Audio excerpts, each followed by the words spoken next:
So to do it, you want to start out with a chuck roast, about 3 pounds or so of a good looking chuck roast. Ooh, and that is a good looking one. Dry it off really well with some paper towels. And do this on a meat tray. You can buy these plastic meat trays anywhere, in a kitchen store, in your grocery store, but you really want to dry the meat well. Cracked pepper. You really want to generously pepper the meat, but you have to have good flavor. And a chuck roast really is a delicious cut of meat because there's a lot of fat in it, and that's important. That's where the flavor is. So a generous amount of salt over the top, and then you just rub it all over. Really massage that into the meat on all sides. So I've got some olive oil going on the stove in a little bit of, in a big heavy duty Dutch oven, and I'm going to put the meat in with some pancetta. So here we have some pancetta, and you know that as unsmoked bacon. So here it is in the slice, and here it is already diced. So you need about 1/4 pound of this. So I can see that the oil is shimmering a little bit, so I'm going to take the roast and stick it right in there and let it brown, and I'm going to add the pancetta with it. So you put the pancetta around the roast and let that get brown with it. Now this is the part that is going to take some time to brown. You want to spend about 10 minutes of your cucina investment time making sure that the roast is nicely browned all over. So you don't want to hurry this process.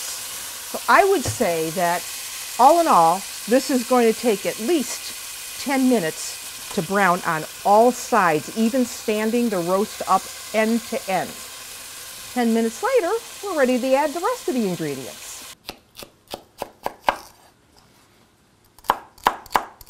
So, what else goes with the Genovese? Well, you need some liodori, as the Italians call it, which would be the flavoring agents, like carrots and celery, which we're going to put in,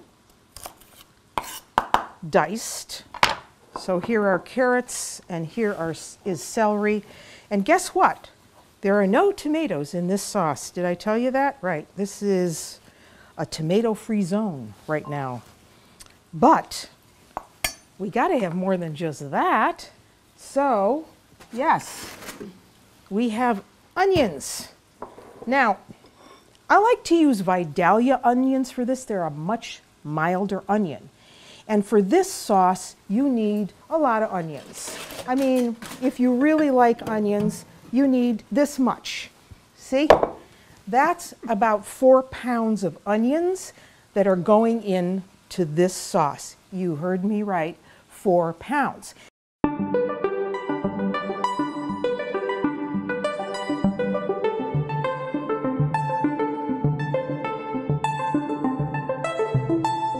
Now we're going to add the celery and the carrot around the meat.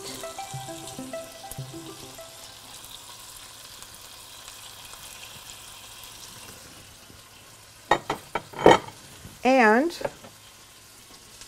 the onions. So we got to get them in, packed around and on top. And you know, this looks like a lot, but believe me, this is all going to cook down. Let's see how that mass of onions is doing. Well, they're doing nicely. You see how they have really cooked down. Oh, ye of little faith. Now we can add the rest of them, all those onions. 4 pounds go in. And then the only other thing we have to add to this is some wine. So, I'm going to raise the heat just a bit here and add about 3/4 cup of red wine around. That's about 3/4 cup. And we just want that to kind of evaporate for a few minutes. So once you do that, well, then you just put the lid on And you let it go for about 2.5 hours or until you can stick a fork in there and it's really, really tender. Now remember, this is going to be our second course because the sauce, the onion sauce, we're going to serve over ziti, which will be our first course. All right, so cover the pot, lower the heat.